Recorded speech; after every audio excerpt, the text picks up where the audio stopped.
내가 하나님께 영광을 돌린다. 그 영광이 뭐냐 이렇게 말하면 알듯 하면서도 막상 하나님께 영광 돌리는, 영광이란 건 뭐냐 그러면 그 제대로 설명을 못한 경우들이 많아요.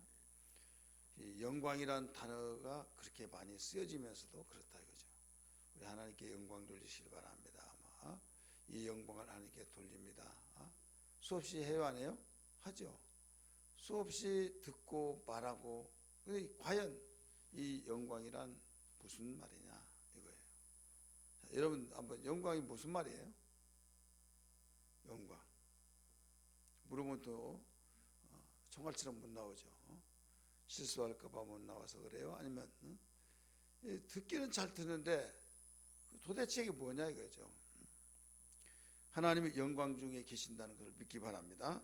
이 영광이란 말은 그 방금 말씀드렸던 것처럼 그렇게 많이 들을지라도 아는 것 같은데 막상 물으면 모르더라.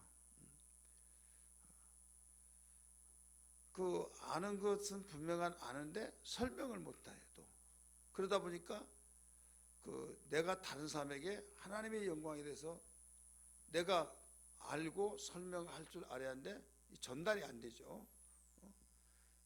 그러다 보니까 이게 영광일 거야 가지고 있는데 공유가 안 되니까 이게 맞았는지 틀리는지 알지를 못한다 이거죠. 예를 들어서 기도를 하는데 기도를 할 때 3시간씩 한다 4시간 뭐 나는 날마다 기도한다.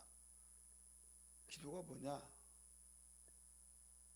말을 안 하면요 그 사람이 자기는 기도를 굉장히 많이 한 것 같고 온전히 기도한 것 같지만은 알지를 몰라요. 근데 말을 해요. 내가 지금 없는 것을 하나님께 달라고 한 것이 기도 아니냐 하면서 나는 오직 기도에 대해서 사력을 다한다 하면서 기도를 가만히 들어봤더니 그 말을 한 것 보니까 하나님이 가르쳐준 기도가 아니라 그 이방인들이 구하는 그 기도에 다를 바가 없다 이거죠. 뭔만 다르냐? 그들은 그 미신 섬기듯이 섬긴 그 신이 있다고 한다면 예수 믿는 사람은 그 예수의 이름으로 기도합니다. 하나님 아버지하고 기도를 하잖아요. 그러면 대상만 달랐을 뿐이지 다른 것이 없더라 이거죠. 그러니까 모든 종교는 똑같다 이런 말하고 똑같다 이거죠. 예수님은 기도할 때도 분명히 이방인들과 같이 기도하지 말아라. 이방인들은 무엇을 먹을까 입을까 마실까 거기에 대해서만 목숨을 걸고 기도한다 이거죠. 너희는 먼저 그의 나라와 그의 의를 구하라 하면서 기도를 이게 기도다 했을 때 이제 공유가 되죠. 그러면 어떤 분이 그건 맞지만 이건 아니다. 이건 이방인들이 기도하는 것이다. 그제야 내가 말을 함으로써 틀렸든지 맞든지 이야기하면서 서로 이것이다 저것이다 할 때 기독교의 기도는 이것이구나. 그때 그제야 안다 이거죠. 근데 입 다물고 가만히 있고 나는 누가 말하든 이게 기도야 한다고 한다면 자기 혼자 해답 맞았다고 주장하지만 하나님이 채점을 하신 데 틀렸다 하고 점수가 나오지 않죠. 그렇기 때문에 우리 서로 이야기한다는 것이 굉장히 중요한 겁니다. 그래서 신앙에 대한 믿음에 대한 것도 그래 믿습니다 하면서 믿음을 계속 이야기하고 믿음 좋은 것처럼 이야기하는데 말 들어봤더니 자기 신념만 가지고 있더라 이거죠. 그래서 서로 이야기하면서 주님이 가르쳐준 그 믿음이 무엇이구나. 그래서 모든 재정립을 할 수 있는 영광도 마찬가지다. 그 중에 하나가 이거예요. 자, 우리 영적 생활에서 영광같이 중요한 그 이치가 없어요. 영광은 문자적으로 말한다고 한다면 영화로운 빛이라는 뜻입니다. 문자적으로 말하면 영화로운 빛. 그러면 이 영광이 그 피조되어서 창조되신 하나님이 만드는 것이 아니라 이 영광은 창조된 것이 아닙니다. 스스로 계신 하나님과 영원전부터 계신 하나님과 함께하는 종기를 말하고 있는 거예요. 하나님과 영원히 하나님 스스로 계신 분이잖아요. 자존자시잖아요. 그래 자존자 되신 하나님과 함께 계신 하나님의 종기를 말한 것이다. 예를 들어서 요한복음 1장 1절의 말씀 보면 태초에 말씀이 계시라, 이 말씀이 하나님과 함께 계셨다고 이렇게 말씀하죠. 그래서 하나님은 말씀이시다. 그러니까 말씀과 하나님이 함께 계셨다 이거예요. 함께 계셨는데 여기에 끊을래 끊을 수 없고 불갑을 분리할 수가 없는 거예요. 하나님은 태초부터 계셨다. 그런데 그 말씀이 하나님과 함께 계셨다. 말씀은 곧 하나님이다. 그래서 말씀과 하나님은 분리할 수 없다 이거죠. 그런데 그 말씀은 뭐라고 하는 거면 1장 4절의 말씀 보니까 생명이 있어서 사람들에게 비추는 빛이다 이렇게 나와요. 그래서 말씀과 생명은 여기서부터 분리가 안 되는 거예요. 말씀이 생명이고 생명은 사람들의 빛이다. 그와 같이 바로 영광은 말씀과 생명과 영광은 이렇게 분리할 수가 없다 이거죠. 대부분 사람들은 영광을 만들어서 이렇게 올린다. 대부분 오해하기를 하나님이 영광 받기 위하여서 하다 보니까 하나님이 뭔가 모질해서 영광을 받기 위해서 나에게 좀 도와달라, 나에게 그 영광을 돌려라 해서 뭔가 손 벌리고 내게 돌리라 이런 식으로 생각하는 사람이 있어요. 아니에요. 하나님은 영광 중에 거하신 분이라는 걸 믿기 바랍니다. 이 우주계가 그 우주와 또 은하계 있잖아요. 그 영어로 밀크스타라고 하잖아요. 멀리서 보면 그냥 우유로 이렇게 뿌려놓은 것 같다고 그래서 밀크스타라. 이 은하계가 이렇게 그 우주에 그렇게 다 공정과 자전 속에서 움직여지고 있지만은 이게 그 100억 께에서 우주 이쪽 벽에서 이쪽 벽까지 100억 광년에서 200광년이 된다는 거예요. 100억 광년에서 200억 광년. 그러면 이게 우리 감각이 없잖아요. 똑딱 하는 순간에 지구를 7바퀴 반 도는 것을 빛의 속도라고 하잖아요. 그 속도로 1년 동안 계속 가는 거리를 1광년이라고 그래요. 1광년. 그러면 100억 광년이면 똑딱 하는 순간에 7바퀴 반의 속도로 가는 속도로서 1억 년을 가는 것을 1억 광년이라고 그래요. 1억 년. 근데 몇 억 광년이요? 100억에서 200억 광년이 걸린다 이게. 그러니까 그 빠른 속도로 가는 거리가 우주 이쪽 벽에서 이쪽 벽까지 그 100억 광년에서 200억 광년. 쉬운 말로 말하면 그 빛의 속도로 그 100억 년 가는 내지 200억 년까지 간다 이거예요. 그리고 얼마나 넘냐 얼마나. 그러니까 우주에서 이 지구는 그냥 바닷가에 이 페트병 하나에 둥둥 떠다닌 것 같이 보인다 이거죠. 이 지구가 얼마나 큽니까? 우리가 살고 있는. 그래 하나님의 눈으로 하나님이 만드신 이 하늘도 그렇다 이거. 하늘도. 자, 하나님의 그 주기도문에 보면 그 하늘에 계신 우리 아버지 이렇게 말씀하잖아요. 그래 하나님이 그 하늘에 계신데 그 어떤 하늘이냐? 열왕기 상에 보면 하늘과 하늘에 하늘일지라도 이런 말이 나와요. 따라서 하늘과 하늘에 하늘일지라도 하늘을 복수로 가리키고 있어요. 그래서 세 가지 하늘이 있어요. 하나는 공중하늘, 공중에 나는 새를 보라 이렇게 말하죠. 두 번째는 창세기 1장 8절처럼 궁창하늘이 있어요. 해와 달을 만들고 이걸 하늘을 궁창이라 이렇게 말했죠. 하늘을 궁창이라. 그래서 해와 달이 있고 또 이 별들이 있고 이걸 궁창 하늘. 그 다음에 이 신들의 하늘이 있습니다. 신들의 하늘은 셋째 하늘이라 이렇게 말해요. 고린도후서 11장 3절 이하의 말씀 보니까 바울이 셋째 하늘에 끌려 올라간지라 이렇게 말하죠. 기억하시면 아멘 하시기 바랍니다. 셋째 하늘에 끌려갔다. 감히 말로 표현할 수 없는, 말을 할 수가 없다 이거예요. 내가 몸 밖에 있었는지 몸 밖에 있는지 알지 못하고 주만 아시느니라 이렇게 나와요. 그래서 셋째 하늘이라고 하니까 첫째 하늘도 있고 둘째 하늘이 있다는 거예요. 그래서 첫째 하늘은 공중 하늘, 둘째 하늘은 궁창 하늘, 셋째 하늘은 신들의 하늘. 그래 하나님은 어디 계시냐? 신들의 하늘에 계신다 이거죠. 그래서 하나님이 크신 분이 하나님의 위대하시다, 하나님의 그 위대하시 크시다라고 하는 것은 한번 보세요. 이 우주 이쪽 벽에서 이쪽 벽까지 100억 광년에서 200광년이 된데 거기에 하늘, 그것도 셋째 하늘에 보좌를 삼고 땅에 발등상이라고 해서 땅은 발등상, 우주에 하나님 맛이 다 가득 채워져 버린다 이거죠. 그래서 솔로몬이가 성전 짓고 기도할 때 뭐라고 하는가 하면 하늘과 하늘의 하늘지라도 하나님이 그 모든 것을 지으셨는데 크신데 감히 이 성전을 지은 여기에 계실 수 있사오리까? 여기 계실 수 없다 이게요. 솔로몬이 지은 성전, 아니 이 세상의 지구도 우주에서 보면 여기에 그 바닷가에 페트병이 둥둥 떠다니는 그 하나같이 보이는데 이 지구에다가 땅에다가 성전을 지었는데 아무리 의리번쩍하고 크게 지었다 할지라도 하나님 보실 때는 이건 거기에 들어가서 거기 계실 수가 없다 이거죠. 단 뭐만 거기에 있다고요?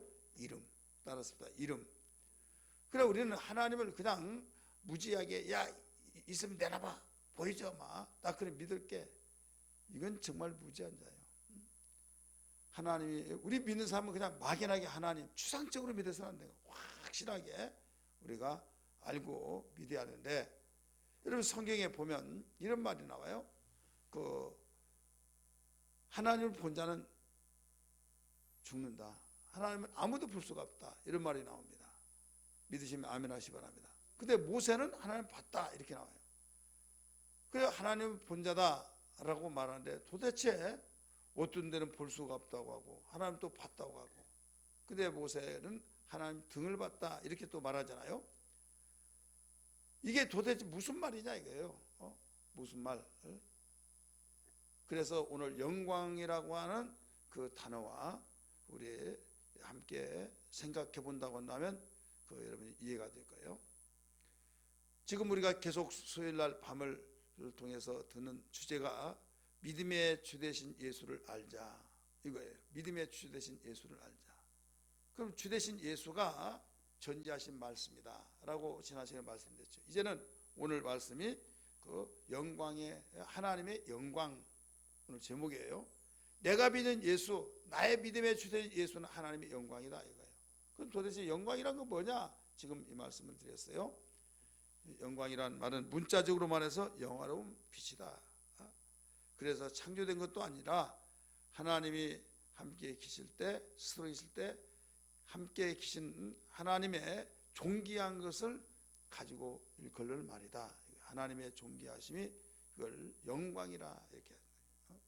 여러분 어떤 누가 참 대단한 일을 했다, 또 참 존귀한 그런 말을 할 때는 참 영광스럽다 이렇게 말하는데, 사람들끼리는 그렇게 말을 하지만 사실 이 단어는 하나님 독점적인 용어입니다. 그래서 우리는 어떤 일에 쓰든지 사람은 이 영광이라는 단어를 써서는 안 되는 거예요. 그래서 이 영광을 하나님께 돌립니다. 이 영광을 하나님께 돌립니다. 이렇게 만약에 아무리 그가 박수갈채를 받는다 할지라도 영광과는 비교할 수 없죠. 그래서 영광을 하나님께 돌립니다. 여러분 찬양을 하고 그럴 때 어떤 교회에서는 막 박수 붙이게 합니다. 난리 난 거예요. 그러니까 굉장히 큰 교회인데 그 목사님의 이 내용을 하나님이 영광 받으신데 왜 박수 치냐, 그러면 사람이 다 받아버리는데 예배 때 왜 찬양 때도 박수 쳐주냐? 예를 들어서 특성한 사람이 막 박수 쳐야 안 쳐요? 치죠. 그러면 하나님께 영광을 돌려야 왜 박수냐? 그래 아예 박수를 못 치게 하는 거예요. 그래가지고 어떤 성악가 또 악기 연주자들이 큰 교회라고 와서 자기가 하겠다고 하는데 많은 사람이 막 박수 쳐주고 막 그런데 박수를 안 치니까 왜 안 치나 하다가 그걸 알고 안 나와버리더래요. 이게 뭐냐면 우리 교회에서는 그래서 찬양 성가대도 박수 치고 찬양하면 우리 이 찬양을 하나님께 영광을 돌립시다. 영광의 박수를 칩시다. 해요 안 해요? 반드시 영광의 박수를 한다 이거죠. 찬양대가 잘해서가 아니라 찬양대를 통해서 성가대를 통해서 하나님께 영광만 돌릴 뿐이다 이거죠. 그래서 하나님의 존귀하신 귀한 것을 하나님께 올려드린다 이거죠. 그렇다면 우리는 무엇보다도 말씀과 생명과 빛, 생명은 빛이라고 써요. 요한복음 1장 4절 아까 우리 보셨죠? 다시 한번 보겠습니다. 요한복음 1장 4절 읽습니다. 시작.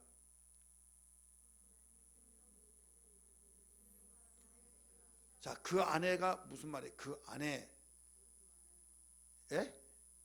내가 그럴 줄 알았어요. 실컷 앞에서 말하는 앞에를 읽어보라고요. 앞에 뭐예요? 말씀. 태초에 말씀이 계시라. 뭐예요? 그 다음에 또 뭐 생명이 또 말씀이요. 태초에 말씀이 하나님과 함께 계셨으니 이 말씀은 곧 하나님이라 이렇게 나오잖아요. 그래서 이 하나님과 말씀을 분리할 수 없듯이, 그래서 그 안에 말씀 안에 하나님의 말씀이 하나님이라고 했어요 여기서. 그래서 말씀 안에 하나님 안에 뭐가 있다고요? 빛이 있다. 빛이 있는데 이 빛은 생명이 있다. 생명이 있는데 그 생명은 사람들의 빛이다 이거예요. 사람의 빛. 그래 한마디로 이제 말씀이 육신이 되어 14절 같이 봅니다. 말씀이 육신이 되어 시작. 말씀이 육신이 되어 우리 가운데 거하심에 우리가 그의 무엇을 보니? 영광을 보니 아버지의 독생자의 영광이요 은혜와 진리가 충만하더라. 자, 영광이라는 단어가 몇 번 나와요? 짧은 한 구절에 2번이 나옵니다. 그리고 말씀이 여기서는 말씀이 생명, 사람들이 비춘 빛, 곧 하나님이라고 써요. 말씀이 여기에서 이 세상에 오시기 전에는 말씀으로 계신 분이 하나님이 약속하신 대로 이 땅에 오신 육체로 오신 그분이 예수 그리스도인데 여기에 말씀이 육신이 되어 예수를 말하고 있죠. 이때 우리가 그의 영광을 보니 누구의 영광을 보니? 하나님 아버지의 영광을 보니. 그러니까 예수는 누구의 영광입니까? 하나님 아버지의 영광이다. 따라서 하나님 아버지의 영광. 설명도 나오잖아요. 아버지의 독생자의 영광이요 은혜와 진리가 충만하더라. 그래서 말씀과 생명과 영광은 끊을 수가 없어요. 분리할 수 없는 관계예요. 그래서 이 세상에 하나님의 영광을 아무리 말한다 할지라도 볼 수가 없는 거죠. 여러분 하나님 보는 방법 2가지가 있어요. 하나는 율법으로 보고 하나는 복음으로 봅니다. 율법은 어떻게 보느냐? 수건을 써서 보는 것 같다 이렇게 말했어요 성경에. 자, 영광은 그 하나님을 바로 드러내는 거예요. 그럴 때 하나님을 보는 2가지 방법이 구약의 율법으로 신약의 복음으로. 그런데 구약은 모두 오실 예수를 가리키고 있잖아요. 근데 예수님을 오실 예수를 바라보고 있는데 그것도 수건으로 가리고 보기 때문에 여러분 얼굴 수건에 가리면은 잘 보여요 안 보여요? 아예 천을 깜깜하고 이런 이게 두터운 면으로 온 것은 아예 보이질 않아요. 근데 엉검 하는 것은 보이기는 보여요 안 보여요? 보이죠. 보이면서 흐리하게 그냥 계속 이렇게 이 모공이 있듯이 이 천에 얼검얼검 하는 그 내용에 그 사이사이로 보이는데 희미하게 보인다 이거예요. 근데 신약에서는 그냥 얼굴을 보는 것 같다 이거죠. 직접 누구를 통해서 보아요? 예수는 하나님의 영광이니까. 그래서 수건을 걷어버리고 온다 이거죠. 수건을 걷어버리고 보는데 예수는 아버지의 영광이다. 아버지의 영광 속에 뭐가 있느냐? 자, 생명의 인간의 빛이 빛의 인도를 하듯이 영광 속에는 은혜와 진리가 충만하더라. 할렐루야. 그러니까 하나님의 영광 속에서 있는 사람은 반드시 진리와 영광이 충만할 수밖에 없다. 그 이유는 왜 그러느냐? 자, 이 거울이라고 한 것은요, 거울이라고 한 것은 이 얼룩질 수도 있고 금이 가서 금이 나갈 수도 있어요. 그렇습니까? 안 그렇습니까? 그래서 거울을 그냥 보일 때 그냥 그대로 쓰다 보면 그 자국이 거기에 쩔어버리면 잘 지워지잖아요. 지워지지 않아 가지고 거울이 변해버립니다. 그래서 계속 닦아줘야만 아주 잘 보이듯이, 그 얼룩진다는 것은 그만큼 내가 얼굴에 그 거울에 막 들이대더라도 왜 그렇게 안 보이냐 아무리 하더라도 그 거울을 닦지 않으면 잘 보이지 않는다 이거예요. 선명해 보여야 피곤도 하지 않고 내 모습 볼 수 있잖아요. 근데 거울을 닦지 않으면 그렇게 되고, 또 금이 쫙 나가 봅시다. 이쪽으로 이리 나가고 저리 나가면 이 금이 나간 그것 때문에 얼굴이 제대로 보여야 안 보여요? 안 보이죠. 마찬가지예요. 지금 하나님은 또 우리의 심령을 하나님의 영광이라 이렇게 말했어요. 하나님의 영광을 비춰주는 심령이다. 따라서 우리의 심령은, 우리 마음은 이거예요. 우리의 마음은 하나님을 비춰주는 영광이다. 그래서 우리가 진리의 말씀을 들을 때 아멘 아멘 받고 믿음을 얻잖아요. 그래, 믿음의 사람이라고 하는 것은 그냥 믿습니다. 그게 믿음이에요. 여러분, 믿음이라고 하는 말에 대해서 굉장히 오해를 많이 합니다. 몰라서 오해하고 알면서도 오해하고 나는 안다고 하면서도 오해한다. 왜 그런가 하면, 제가 설명할 때 믿음과 신념을 수없이 설명했죠. 신념하고 믿음은 그 신앙은 달라요. 그냥 믿음이란 뭐냐? 문자적으로 말한다면 믿는 것이 믿는 것이다 이거죠. 신뢰하는 것이다. 맞아요. 그렇지만은 내가 누구를 신뢰하느냐에 따라서 그 사람을 믿는 거예요. 내가 이은경 군사님이 나한테 말할 때 내가 신뢰하니까 그걸 믿는다 이거예요. 그러면 신뢰 관계가 무너져 버리면 그게 다 완전히, 그걸 어떻게 믿어? 그러면 이제 그때부터는 모든 관계가 어그러지죠. 자, 인간 관계도 마찬가지예요. 서로 신뢰를 통해서만이 내가 믿어진 거예요. 그래서 이 세상의 모든 수평적인 관계 속에서 내가 믿어질 때, 확신이 되어질 때, 이건 신념이에요. 그러니까 우리의 신앙은 위를 향하잖아요. 위에 계신 걸 보라. 너희가 죽었다가 살리심을 받았으면 위의 것을 찾으라. 땅의 것을 생각하지 말라. 골로새서 3장 1절 이하에 가르쳐주고 있잖아요. 그러니까 내가 죽었다가 살리심을 받았으면, 예수님과 함께 죽었다가 제가 죽었다가 내가 심령 받고 올라올 때는 내가 예수와 함께 살았습니다. 이렇게 고백이 되잖아요. 그러니까 한마디로 예수 믿는 사람은 이제부터 어떻게 사느냐 이거예요. 골로새 3장 1절에 위의 것을 생각하며 살아라는 거예요. 우리 같이 읽을까요? 시작. 그러므로 너희가 그리스도와 함께 다시 살리심을 받았으면 위의 것을 찾으라. 거기는 그리스도께서 하나님 우편에 앉아 계시느니라. 아멘. 그래, 위의 것을 찾으라. 우리 3절까지 보세요. 1절, 2절 또 시작. 위의 것을 생각하고 땅의 것을 생각하지 말라. 이는 너희가 죽었고 너희 생명이 그리스도와 함께 하나님 안에 감춰 있습니다. 이게 우리가 믿는 사람들의 삶이에요. 그런데 위의 것을 찾으라고 하는데 위의 것을 하나도 찾지도 않아요. 위의 것을 생각하지도 않아요. 그러면서 설교를 들으면서 믿습니다. 다 믿는다고. 다 믿는다고. 생각은 위의 것을 찾지도 않고 생각하지도 않는다니까요. 그럼 못 믿냐? 설교 듣고 내 마음에 믿으면, 인정이 되면 믿고, 나는 지금까지 이날 평생 살면서 내가 생각하는 방식이 있고 살아가는 방식이 있는데 나는 누가 말하도 변함이 없다고, 바로 나는 이렇게 생각한다고 하면서 설교를 듣더라도 자기 생각에 맞지 않으면 안 믿는 거예요. 자기 생각에 맞지 않으면 그걸 강조하면, 지금 세상이 어떤 세상인데 인권을 존중하고 그런데 교회에서 왜 그걸 억지로 믿으라고 하냐고, 지금 시대가 어떤 시대 하면서 완전히 그걸 배타해 버린다 이거예요. 그러면서 자기는 믿는다는 거예요. 그러니까 착각을 항상 한참 잘못한 거예요. 분명히 그랬잖아요. 위에 내가 그리스도와 함께 죽었다가 살리심을 받았으면, 이건 예수를 제대로 믿는 사람은 이 말이에요. 위에 것을 찾으라. 위에 것을 찾으라고 하면서 땅의 것을 생각하지 말아라.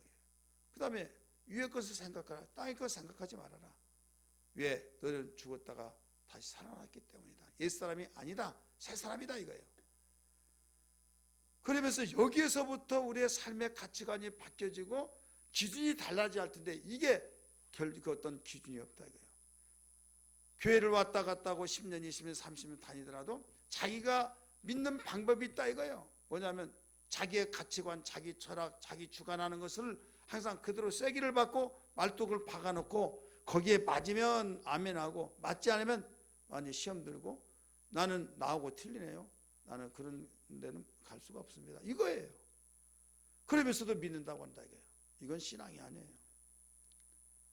그리고 두 가지가 있죠. 사람들이 생각하고 있는 것과 하나님께서 강조하시고 말씀하신 거하고 같이 맞아떨어진 것이 있어요, 없어요? 있죠.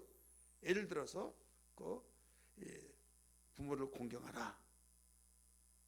우리가 다 공경하잖아요. 정말 공경해야 된다. 하나님 말씀이 부모를 공경하라. 그러면 아멘 하면 되잖아요.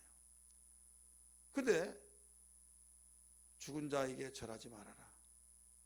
우상을 섬기지 말아라. 그러면 아니, 나를 낳아주신 분이 바로 부모인데 내가 그냥 왔냐? 어떻게 부모님한테 절을 하지 않느냐? 그러면서 나는 교회 다니다 그렇게 합니다. 하나님도 이것은 이해하실 것이다. 그러면서 절을 하고, 왜? 그게 바로 부모 공경한 것이다 이거죠. 여러분, 예수 믿으면서 부모님한테 돌아가시는데 절하고, 이것은 우상이에요. 근데 우상이라면 귀에 듣기가 굉장히 거슬려. 왜? 어떤 돌멩이 깎아놓고 나무 깎아놓고 거기 절하고, 그럼 우상, 그건 믿겠는데 나의 부모가 돌아가셔서 상을 차려놓고 절하고 이것은 우상이다 라고 하면 어떻게 우상이냐 이거예요. 이건 성경이 가르치고 있는 거예요. 우리 하나님이 가르쳐 주시고 있는 거예요.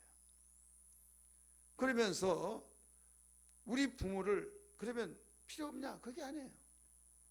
최고 부모를 공경하라고 그랬어요.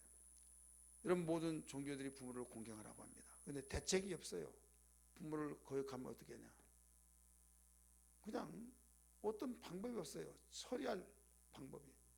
그런데 성경은 율법에 부모를, 아비나 어미를 저주한 자는 돌로 쳐 죽이라 얘기했어요. 따라합시다. 아비나 어미를 저주하면 어떻게 해요? 돌로 쳐 죽이라는 거예요. 그리고 네 부모를 주 안에서 공경하라. 그러면 네가 생명이 길고 잘 될 것이다. 한마디로 장수하고 복을 받는다 이거죠. 기독교가 부모를 온전하게 공경하지 않는 것이라, 이렇게 기독교에서 하나님이 부모를 공경하라고 했고, 10계명 중에서도 1계명에서 4계명까지는 하나님의 관계, 바로 대신관계죠. 수직관계. 그 다음에 5계명에서 10계명까지는 수평관계잖아요. 그래서 돌비가 두 개가 있잖아요. 하나는 1계명에서 4계명까지, 하나는 5계명에서 10계명까지. 하나는 하나님에 관련된 거, 하나는 인간에 관련된 거. 근데 인간에 관련된 거 5계명에서 10계명 가운데서 첫 번째 계명이 뭐예요? 살인하지 말라가 아니에요. 네 부모를 공경하라. 그래서 그만큼 부모에 대해서 하나님께서 귀하게 여기고, 그렇게 부모를 섬기는 것을 촉구하고, 만약에 섬기지 않으면 돌로 쳐 죽이라, 이렇게 가르쳐 주고 있죠. 그럼에도 불구하고 죽었을 때는 너 절하지 말아라 이거죠. 근데 유교 문화권 속에서 부모에게 공경해야 된다고 하면서 상을 차려놓고 지방을 쓰고 거기다가 절하고, 이제 이것이 600년 동안 내려왔다 이거죠. 이제 600년 동안 계속 내려오면서 하나의 문화로 자리매김이 되었어요. 그러다가 보니까 이제 기독교가 이제 그 뒤에 들어왔잖아요. 그러면서 제사를 드리지 않으면 부모도 몰라보고 조상도 몰라보는 종교다 해가지고 오해한 사람이 있어요. 여러분, 사람은 죽으면 복을 주고 그런 거 아니에요. 상 차려놓고 제사한다고 해서 찾아와서 먹나요? 그대로 있잖아요. 그래서 그런데 부모는 단 그분이 나를 낳으시고 나에게 가르쳤던 그 이것은 나를 우리가 길이 마음에 두고 부모님이 나에게 살아생전에 이렇게 말씀하셨다. 이런 것들은 우리의 양식을 삼고 살아가라 이거죠. 하지만은 우리에게 말씀으로 주셨느냐, 그냥 윤리와 도덕 속에서 나에게 내가 귀중하게 여겼던 거냐 했을 때 우리는 복합적인 것이다 이거예요. 세상에서 인정하고 세상에서 다 주장하고 옳은 것을 성경에서 몇 장 몇 절 이렇게 나왔다는 걸 강조하고 가르칠 때는 믿는데 무리가 없다 이거예요. 아멘 아멘 하고 얼마든지 할 수 있다, 동의한다 이거예요. 근데 충돌될 때가 있어. 충돌. 예를 들어서 나와 복음을 위하여 아비나 자식이나 전토나 버린 자는 100배의 복을 얻고 나라를 상속받지 않을 자가 없다, 이런 말이 나와야 안 나와요? 그러니까 그 말을 들으면 나와 복음을 위하여서 이렇게 나오잖아요. 나와 복음을 위하여서 때로는 전토도 버리고 부모도 버리고 자식도 버리고 처자도 버리고 막 하면서, 그러면 굉장히 가정을 위해서 있는데 이렇게 버리면 이게 종교가, 이건 우리가 바라보는 종교가 아니다, 그런 오해를 하겠어요 안 하겠어요? 하죠. 그래서 그 설교를 잘 안 해요. 왜 안 하냐? 비판받을까 봐. 근데 성경은 말하기를 주님을 그렇게 사랑을 1순위로 하라는 거예요. 그러면 왜 가정을 위해서 내가 산다고 하면서 가정을 위해서 직장생활 하잖아요. 직장생활 하면서 아침 일찍부터 늦게까지 돌아오면서 막 피곤해 지쳐서도 또 그 이튿날 나가고 왜 그래요? 가정을 위해서 그런다. 그러면서 어떤 사람 어떤 아무리 바쁘더라도 직장 나갈 때 누가 뭐라고 하지? 왜? 가정을 위해서 그러니까. 근데 주일날 교회 나가면요, 이렇게 바쁜데 왜 교회 나가냐고 하고, 교회는 오늘만 나가면 다음에 나가고 막 이렇게 하면서 또 야단칩니다. 교회 빠졌다고 하고. 그러면 직장에 빠진 사람 잘못된 거예요? 잘한 거예요? 어려운 말이에요. 직장에 빠져가지고 막 미쳤구만, 직장에 빠져가지고. 그게 정상적인 말이에요? 직장에 빠졌단 말이 정상적인 거예요? 비정상인 말이에요? 하지 마시고 방언하지 마시고 확실히 한번 이야기해 보세요. 무슨 말이에요? 정상이죠. 왜 정상이에요? 왜 정상이냐 이거예요. 거기서 돈을 벌어서 생계를 유지하고 가정을 돌보고 가정을 먹여 살려야 하니까, 내가 가정 하지만은 직장을 성실하게 하지 않으면 나중에 거기서 어디 나올 것이 없어요. 해고될 수도 있고. 그러니까 바로 해고시킬 때 어떤 사람을 해고시킬까요? 있더라도 없더라도 있으나마나 한 사람, 그 사람이 먼저일 거 아니에요. 그러나 절대로 필요하다고 한다면 절대로 다른 사람이 해고시킨다 할지라도 해고시키지 않을 것이다 이거예요. 그렇다면 절대로 필요한 사람이 되려고 하면 어떻게 하느냐? 가정 위주로 하는 사람이 절대로 필요한 사람이요, 회사에서 볼 때 오직 회사를 위해서 빛을 내고 회사를 위해서 정말 사리걸 타고 회사를 위해서 오직 정말 죽을 아주 목숨 내놓고 회사를 정말 잘 되기 위해서 하나의 희생을 하고 있더라 이게. 자, 경영자가 볼 때는 어떤 삶이에요? 자기 몸을 희생하면서까지 오직 회사를 위해서 하는 삶이다 이거죠. 그러면 경영자가 볼 때는 바로 너희 가정 그렇게 말하지 않는다 이거죠. 바로 이 회사의 성공을 위해서. 그러면 거기에 사력을 다해서 하나의 희생을 하면서까지 하면 거기서 승진되고 거기에서 다른 사람보다 부가가치가 높아지고 더 월급도 많아지면서 그걸 받아서 어디에게 써져요? 가정에. 결국은 회사가 잘 때 하는데 밑거름이 되어질 때 거기에 바로 가정에까지 영향이 된다. 좋은 영향이 되어진다.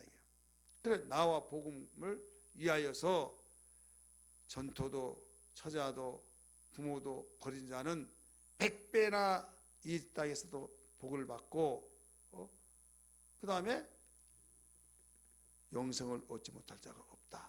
하나님 나라를 상속 다 받는다. 이렇게 가르쳐줬다 이거예요.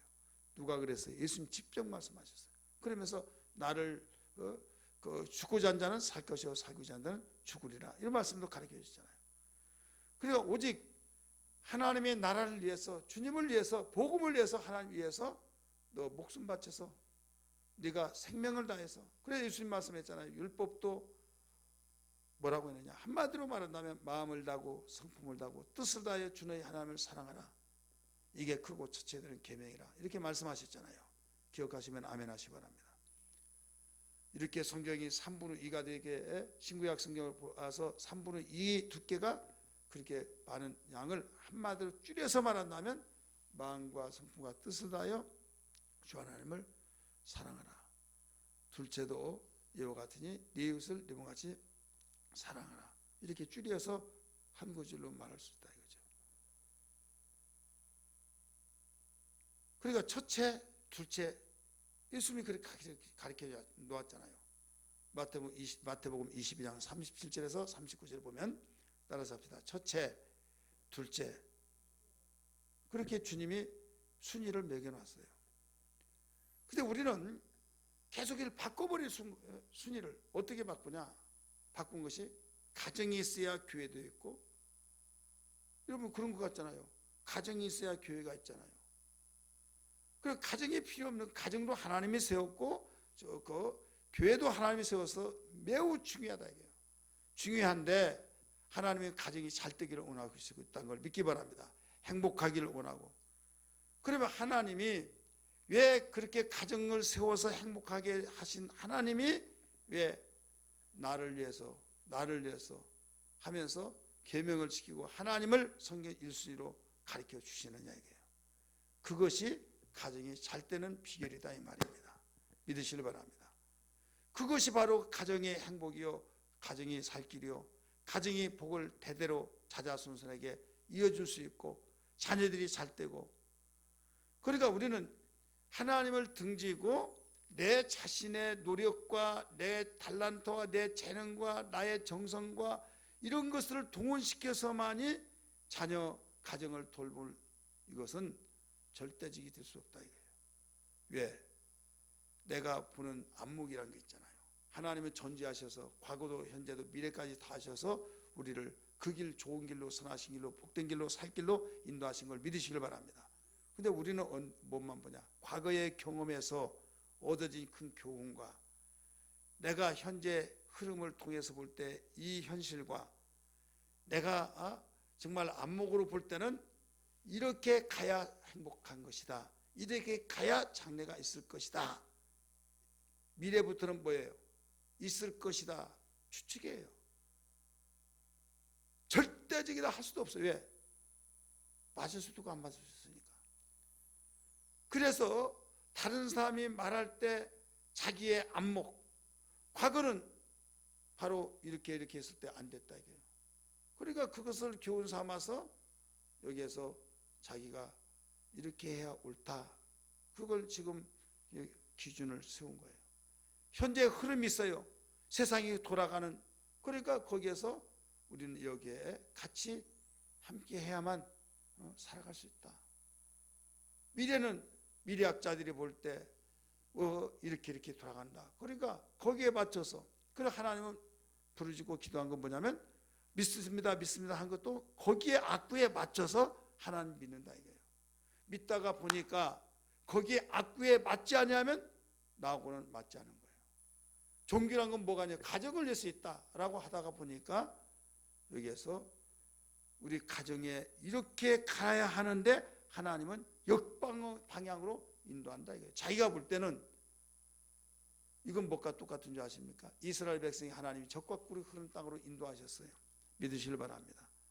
그럴 때 가나안 땅에 들어갈 때 홍해를 건너지 않냐고 바로 가자지구가 그 가나안 땅이잖아요. 가자지구 그걸 통해서 일주일 동안만 걸어가면 약속의 땅을 갈 수가 있어요. 그리로 인도하면 듣지 왜 그 홍해를 건너서 그 광야 살지도 못한 그곳에 그리로 인도하냐 이게요. 내가 믿는 하나님은 그게 아니다. 해버리면 어떻게 될까요? 그렇잖아요. 그렇기 때문에 하나님은 그만큼 거기까지도 생각하셔서 모든 것을 홍해를 건너서 인도하시게 하신 거예요. 성경은 뭐라고 했습니까? 그 길로 갈 때 300만 명 되는 그 이스라엘 백성들이 가자지고 블레셋 땅 그쪽으로 통과하는데 그들이 가만히 있을까요? 죽이겠다고 하면서 전쟁이 일어나면 성경은 이렇게 말하고 있어요. 전쟁이 일어날 때는 다 도망가서 애굽으로 갈까 봐 하나님은 어디로 인도했다고 그랬어요? 홍해를 건너서 인도하셨다. 그러면 홍해로 건너서 화가 나면 야 가자 해서 어떻게 그리로 건너간다 이게요. 근데 건너갈 수가 없는 그 홍해는요.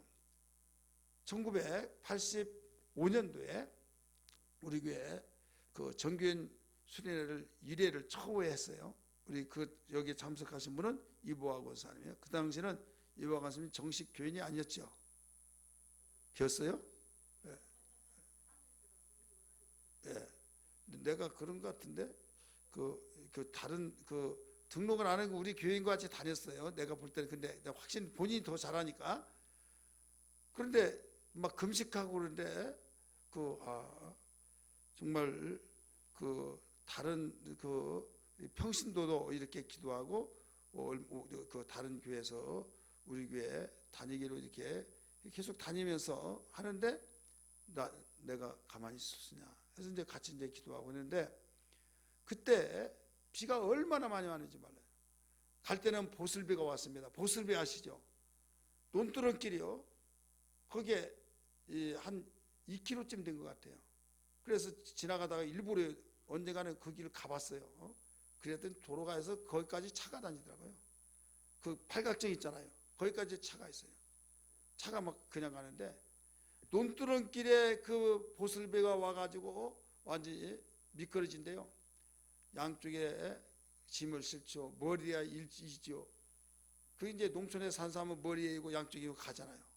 근데 그렇지 않은 사람은 손에 양쪽 들고 쉬어가면서 가는데 처음에는 발목 땄어요. 산 계곡물이. 근데 나중에는 그 계속 빗발이 커지면서 맨 마지막 몇 번씩 왔다 갔다 하니까 나중에 여기 닿더라고요. 여기다 가지고 앰프를 가져온 사람이 막 뒤집혀져 가지고 그 또래갈 정도로 그 다음에 이제 계속 비가 오는데 그 다음에는 키가 넘어가지고 이제 뭐 갈 수도 없는 거예요. 그게 묘가 있고 팔각정이 있어서 거기에 그때 그 방송에 나왔어요. 저기 좋다고. 거기에 최기하 전 대통령 거기에 이 팔각정이었어요. 그런데 우리가 거기를 갔는데 그 사람이 먼저 와가지고 거기다 텐트를 쳐버린 거예요. 오고 갈 데가 없는 거예요. 그래서 그 옆에다가 이 천막을 쳐서 비는 막 오죠. 망초 뗐죠. 그거 끊어가지고 거기다 깔고 똘 쳐가지고 거기다 돗자리 이런 깔고 이제 붕해를 한 거죠. 이제 그 사람은 이제 그 팔각정 차지 다 해버리고 이제 밤새도록 기도하고 막 그랬더니 나중에 그 사람이 올해 휴가 망쳤다고 하면서 왜 소리를 치고 막 기도하고 근데 불빛이 그 배터리 가지고 가가지고 거기에 조금만 담아 있잖아요. 거기에 달고 그랬더니 빨갛게 저 불빛인데 그리 모든 모기가 다 온 거예요. 산모기가. 아침에 봤더니요, 막 여기 얼굴이 다 벌집돼 가지고 이승주 집사님 그 아들 큰 아들이 그 조그만했어요. 얼굴이 다 벌집돼서. 근데 안 울라고 뺀들했는데 막 가자고 해가지고 왔는데 그렇게 돼버린 거예요. 그래 당장 막 가려고 하는데 이제는 완전히 그 삼면이 다 그 도랑이요 산 계곡이 이렇게 돌아가는데 그 안에 우리가 그 갇혀 있었어요. 이제 뭐 키 뭐 한 뭐 2배 이상 막 그 넘어가지고 거기를 이제 물로 다 막아놔 버린 거예요. 그래 갈 수도 없죠. 얼굴이 뚱뚱 부었죠. 얼굴이 뭐 보이지 않을 정도로. 그러니까 어떻게 하느냐? 병원도 못 가고 집에 가지도 못하고 자기 그러더라고요. 집에 가려고 하는데 갈 수도 없고 막 기도한 거죠. 묘 앞에 가가지고 막 이거 억새풀 같은 거 있잖아요. 그 붙들고 막 기도하고 막 아주 물 질꺽질꺽하고 막. 그런데 방언을 받고 은혜 받으니까 그게 다 해결돼 버리더만. 다 해결 받으면서 하나님이 불기둥이 아니라 물기둥으로 다 막아놓고 도망가지 못하도록 다 막아놨다. 저는 그럴 때 생각이 뭐냐면 이스라엘 백성이 블레셋 땅 그쪽으로 갔더라면 지중해 있는 쪽으로 갔더라면 일주일 쉬었지만은 좋은 길 했지만은 전쟁이 터지면 다 도망간 그런 사람들은 몰랐지만은 하나님은 아시고 어디로 돌려놨다고요? 홍해를 길로 돌려놨다 이거죠. 그래 홍해길에서 어려운 역경이 있었죠. 가고 싶었지만 홍해 때문에 못 간 거예요. 자, 우리의 생각과 하나님의 생각이 달라야 안 달라요? 다르죠. 그래서 시편 37편 5절의 말씀 보니까 너희의 길을 여호와께 맡겨라 이렇게 나와요. 따라서 너희의 길을 여호와께 맡기라. 이것은요, 내가 긍정하고 있는 길을 가를 때는 무리가 없어요. 내가 가는데 뭐 맡깁니까? 이게 맞다고 인정하는데 예수를 믿다가 보면 내가 지금 이쪽으로 가려고 하는데 이리 가라는 거예요. 그럴 때가 있어요, 없어요? 나는 분명히 이리 가고 싶은데 이리 가라고. 성경 찾아봅시다. 이게 그러면 갈등이 일어나죠. 이때 길을 맡기란 거예요. 사랑하는 성도들이요, 하나님 말씀 빛이라고 그랬어요. 그 안에 생명이 있으니 사람들의 빛이라. 말씀은 바로 빛이에요. 말씀은 우리를 인도하는. 그래서 시편 기자는 여호와의 말씀은 발의 등불이요 길의 빛이라 이렇게 나오잖아요. 그와 같이 말씀은 우리를 안내하는 길인데 나는 이리 가고 싶은데 이리 가라고 할 때 이리 가버리면 맞는 것 같은데 어떤 문제가 터졌을 때 하나님의 어떤 보호를 받을 길이 없어요. 자, 하나님이 홍해길로 인도한데 왜 이리 가느냐? 처음에 뭣도 모르고 갔어요. 근데 나중에 알고 봤더니 왜 이리 가냐? 이리 가지. 근데 하나님이 가르쳐 주잖아요. 그리 갔더니 또 다 도망간다. 다 도망가서 너희 갈 사람이 없다. 이거죠. 왜? 전쟁터에서 막 죽이려고 하고 막 그럼 다 도망가면 애굽으로 다시 되돌아가 버린다 이거죠. 되돌아가지 못하도록 하나님이 이쪽으로 인도하셨다. 여러분, 우리가 바로 이 세상에 살다 보면 그런 것이 있어요. 다시 세상으로 돌아가지 못하도록 하나님께서 바로 일을 하셔서 나중에는 하나님이 이래서 이쪽으로 인도하셨구나. 그제야 생각이 난다 이 말이에요. 그렇기 때문에 그 길을 여호와께 맡겨라 라고 가르쳐 준 것입니다. 믿으시길 바랍니다. 또 시편 55편 22절의 말씀 보니까 너희의 짐을 여호와께 맡기라 이렇게 나오잖아요. 따라서 합시다. 너희의 짐을 여호와께 맡기라. 우리가 무거운 짐이 있잖아요. 예수 믿을 때 무거운 짐, 맡겨진 충성의 짐, 또 때로는 우리가 하나님께 드려져야 할 헌금에 대한 짐, 때로는 내가 정말로 몸도 힘들는데 내 혼자 몸 가누기도 힘든데 내가 맡겨진 사명의 그 짐, 이런 저런 짐들이 많이 있어요, 없어요? 있죠. 그걸 감당하려고 하는데 여기에서 옆에 사람들이 이상하게 생각해 준 척 하면서 그것을 하지 못하게 만든다 이거죠. 근데 상대는 생각해 준 척 한 것이지만 생각해서 말했지만은 그 말은 맞는 것처럼 들려지는데 내가 그 말을 들으면 사명을 감당하지 못하는 거예요. 이때 성경의 말씀이 나에게 그 축복이기 때문에 그냥 맡기고 그 짐을 짊어지는 거예요. 이게 십자가의 짐이란 걸 믿기 바랍니다. 아무든지 나를 따라오려거든 날마다 제 십자가를 지고 나를 쫓을 것이요. 이게 날마다 지는 거예요. 어제까지만 지고 오늘은 안 지겠다. 그게 아니라 주님 오실 때까지 이 생명 다할 때까지 짊어져야 될 줄 믿습니다. 그리고 우리가 또 행사라고 하는 것들이 많잖아요. 좋은 일, 그런 일, 어떤 행사적인 일, 내가 하고자 하는 그 일, 그것을 하나님께서 빨간불만 아니면 가는 거예요. 따라서 빨간불만 아니면 가는 것이다. 예, 빨간불은 하지 말라는 거거든요. 그래, 하지 말라는 것이 없으면 하나님께서 원하신 것이다 하고, 근데 긴가민가 확신이 없어요. 그럴 때 하나님이 기뻐하신 것이다. 하지 말라고 하지는 않았잖느냐. 그럴 때는 가는 거죠. 그래서 잠언 16장 3절의 말씀 보니까 너의 행사를 여호와께 맡기라 이렇게 가르쳐주고 있잖아요. 그 다음에 베드로전서 5장 7절에 보면 너의 염려를 주께 맡기라. 그래, 염려를 맡겨버리니까 내가 가지고 있는 염려를 주님께 맡길 때 주님이 그 염려를 책임져 주신 걸 믿기 바랍니다. 그러니까 우리가 신앙생활 하면서 내가 정말 옳고 믿어지고 현실적으로 맞고 그럴 때는 문제가 없다니까요. 근데 내가 가는 길과 주님이 요구하신 길하고 달라버렸을 때, 내가 하고자 하는 그 일과 주님이 하라고 하는 그 일과 달라졌을 때 이제 갈등이라는 건 갭이 생긴다 이거예요. 따라서 갈등. 그럴 때 어느 길을 택할 것이냐 이거죠. 하나님이 일러주신 그 길을 택해야 될 줄 믿습니다. 그걸 맡기라는 거예요. 그럴 때 하나님이 이제 일을 하시죠. 일을 하셨을 때 하나님의 그 영광이 나에게 바로 나타나 버린다 이거죠. 따라서 하나님의 영광이 나에게 나타난다. 그랬을 때 하나님 눈에 안 보일 때 바로 그 사람을 보라. 그 사람 보면 하나님 살아계신 걸 볼 수 있지 않느냐 이 말이에요. 그래서 하나님 영광을 나타내라. 이 말은 절대적으로 하나님의 말씀이 나에게 임재할 때, 세상은 비난받을 일이고 세상은 바로 이것이 아니라고 했을 때 무거운 짐이 되기도 하고 하지만은 주님이 말씀하셨으니까 해서 맡기고 믿음으로 나갈 때 하나님께서는 영광으로 나타나 주신다는 것을 믿으시길 바랍니다. 할렐루야. 그래서 믿음이라고 한 말도 마찬가지. 믿으면 영광을 보리라 이런 말이 나오죠. 따라서 합시다. 믿으면 영광을 보리라. 우리 요한복음 11장 40절 보세요. 요한복음 11장 40절.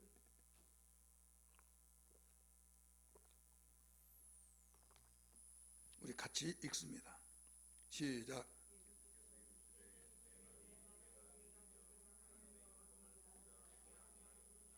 아멘. 네가 믿으면 하나님의 영광을 보리라 이렇게 가르쳐 준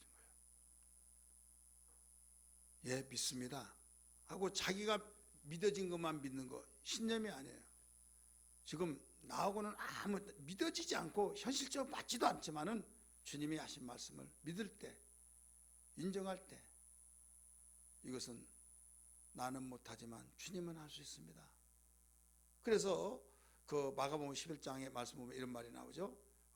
하나님을 믿으라. 그리하면 이 산을 바다로 옮겨지라 하면 옮겨질 것이요. 네가 마음에 의심치 않고 믿으면 이렇게 되리라. 이 말씀이 나와야 안 나와요? 나오죠. 이때 그 원어가 무슨 말이냐면 하나님의 믿음을 소유하라 이렇게 나옵니다. 따라서 하나님의 믿음을 소유하라. 그래, 하나님을 믿으라. 그러면 나 믿어. 이것은 하나님의 믿음을 소유하라. 내 믿음과 하나님의 믿음 다르죠. 여러분 서로 대화하다 보면 내 생각과 상대방의 생각이 다르잖아요. 이것이다 이것이다인데 나는 그래 아니야. 그런데 내가 믿은 것은 난 믿지 못, 내 생각은 용납하지 않아요. 받아들이지 않는데 상대방이 말한 것을 바로 그렇게 말하니까 내가 그를 신뢰하기 때문에 그 말을 믿어버린 거예요. 그게 상대를 믿는 거예요. 믿으시기 바랍니다. 마찬가지로 하나님이 하신 말씀이 있는데 그 말씀마다 다 믿어지면 얼마나 좋겠습니까마는 현실적으로 시대적으로 많은 사람이 여론적으로 볼 때 이건 아니야. 그걸 믿으면 왕따 당하고 미쳤다고 하고 빠졌다고 하고 그런 말을 들을 수밖에 없을 때가 있겠어요 없겠어요? 있죠. 그런데 하나님은 하실 수 있기 때문에 나는 믿는다 이거예요. 그래서 하나님의 믿음을 소유하라 이거예요. 그러려면 어떻게 하느냐? 그분과의 신뢰관계가 돼야 될 줄 믿습니다. 1차적으로 사랑해야만 됩니다. 따라서 사랑해야 된다. 자, 사랑하면요 눈이 사랑하기 때문에 그 속으로 집중됩니다. 그래서 다른 사람이 다 불신하고 그런다 할지라도 사랑하는 사람은 인정을 해요. 믿으시길 바랍니다. 그래서 성경은 요한복음 가르쳐 주기를 나를 사랑한 자는 내 계명을 지키느니라. 이렇게 나오죠. 따라서 합시다. 나를 사랑한 자는 내 계명을 지키느니라. 요한복음 14장 15절에. 그래서 사랑하면 믿을 수밖에 없는 거예요.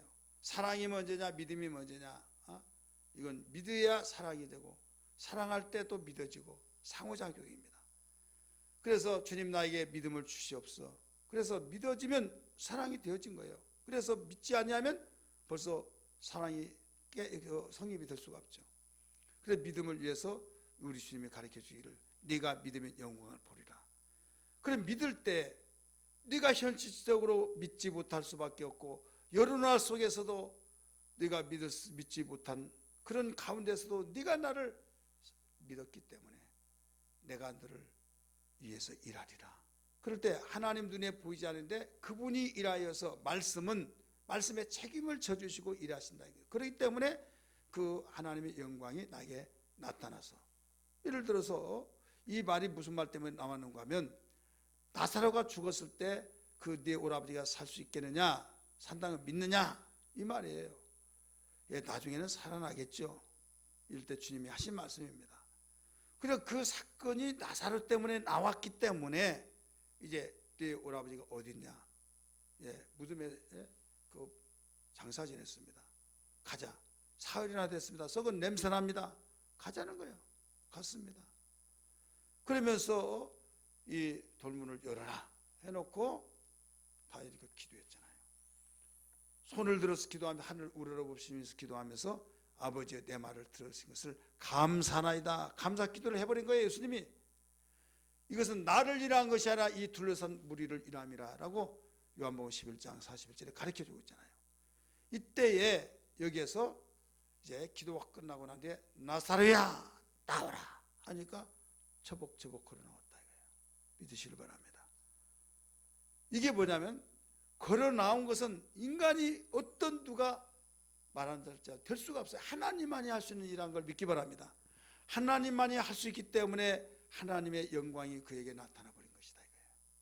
그래서 야 하나님 살아계시다 이걸 말할 수 있는 거죠. 믿을 때 하나님의 영광을 보리라는 말이 그 말이에요. 그러므로 우리는 어떤 일이 있더라도 이 거울은 내 모습을 보여주잖아요. 내 모습을 보여줘서 나를 볼 수 없지만은 거울을 통해서 나를 보듯이 하나님을 볼 수가 없어요. 영광을 통해서 본다 이거예요. 그래서 하나님을 제대로 볼 수 있는 자는 예수가 하나님의 아들로 이 세상에 오셔서 아들을 보면 아버지가 계신다는 것을 인정하듯이 예수는 하나님의 영광이라는 걸 믿기 바랍니다. 따라서 합시다. 예수는 하나님의 영광이다.